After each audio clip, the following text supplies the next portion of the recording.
Tube Tamil வணக்கம். தாயை கொலை செய்து வேப்பமரத்தில் தொங்கவிட்ட மகன். இரவு உணவு விடயத்தில் ஏற்பட்ட வாக்குவாதம் காரணமாக தாயை கொலை செய்து வேப்பமரத்தில் தொங்கவிட்ட மகன் தொடர்பான பரபரப்பான செய்தியோடு இணைந்திருக்கின்றோம். இந்த விடயம் தொடர்பாக பார்க்க போனால் ஆசா ராய் எனப்படுகின்ற தாயார், ஜீவா வாய் எனப்படுகின்ற மகன் இருவருக்கும் உணவு விடயத்தில் இரவு வேளை நேற்று முன்தினம் இந்த வாக்குவாதம் இடம்பெற்றிருக்கின்றது. இந்த வாக்குவாதம் அதிகரித்த காரணத்தினால் ஜீவாவாய் எனப்படுகின்ற மகன் அவருடைய தந்தையிடம் போய் முறையிட்டிருக்கின்றார். அந்த முறையிட்ட காரணத்தினால் தந்தை இதை பொருட்படுத்த தேவையில்லை என்ற ஒரு காரணத்தை கூறியதால் ஜீவாவாய் எனப்படுகின்ற மகன் அந்த வீட்டில் இருந்து தான் வெளியேறியதாகவும், குறிப்பாக அனைவரும் தூங்கிய பின், அதாவது தந்தை தூங்கிய பின் மீண்டும் அவர் வீட்டுக்குள் வந்து தாயை செங்கற்களாலும் மண்டையில் அடித்து கொடூரமாக தடியாலும் அடித்து கொலை செய்த சம்பவம் ஒன்று இந்தியாவில் பதிவாகி இருக்கின்றது. இது இந்தியா மத்திய பிரதேச மாநிலத்தில் ரத்லம் என்ற பிரதேசத்தில் இடம்பெற்றதும் குறிப்பிடத்தக்க ஒரு விடயமாக அமைகின்றது.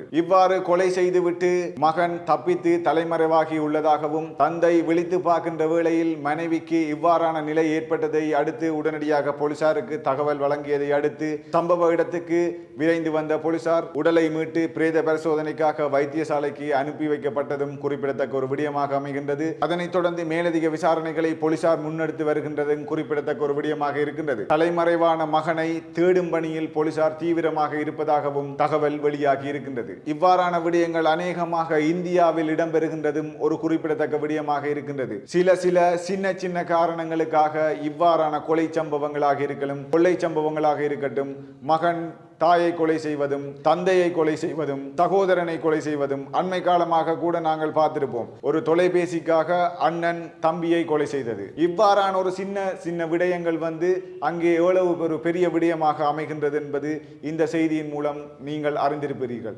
உண்மையிலே ஒரு பெற்ற தாயை கொலை செய்யும் அளவுக்கு ஒரு மகனுக்கு எவ்வாறு துணிவு வருகின்றது. ஏனென்று சொன்னால் அண்மையில் இலங்கையில் கூட தெல்லிப்பளையில் ஒரு சம்பவம் இடம்பெற்றது. தொலைபேசியில் கேம் விளையாட தராததால் தாயை கொடூரமாக கொலை செய்து கொழும்பு நோக்கி சென்று கொலை செய்த மகன் கொழும்பு நோக்கி சென்று கொழும்பு பேருந்து நிலையத்தில் இருந்து மீண்டும் திரும்பி தன்னுடைய தாயின் இடத்துக்கு வந்து தாயின் இறந்து விட்டார் என்ற தகவலை தெரிந்தவுடன் தான் மீண்டும் போலீஸ் நிலையம் சென்று சரணடைந்த விடயமும் நீங்கள் அறிந்த விடயம். இவ்வாறு பல இடங்களில் பல நாடுகளில் வித்தியாசமான முறையிலும் கொலையும் கொள்ளைகளும் அதிகரித்துக் கொண்டுதான் இருக்கின்றது. மனிதத்தன்மை உடையவர்கள் இவ்வாறான செயற்பாடை செய்கின்றார்களா? அது என்னத்துக்கான ஒரு செயற்பாடாக இவ்வாறு அமைந்து கொண்டிருக்கின்றது என்பது எல்லோருடைய மத்தியிலும் கேள்வியாக எழும்புகின்றது.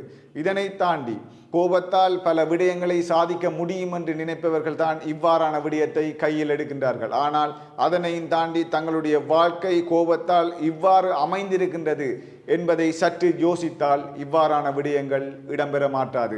மற்றொரு தகவலினூடாக சந்திக்கும் வரை வணக்கம்.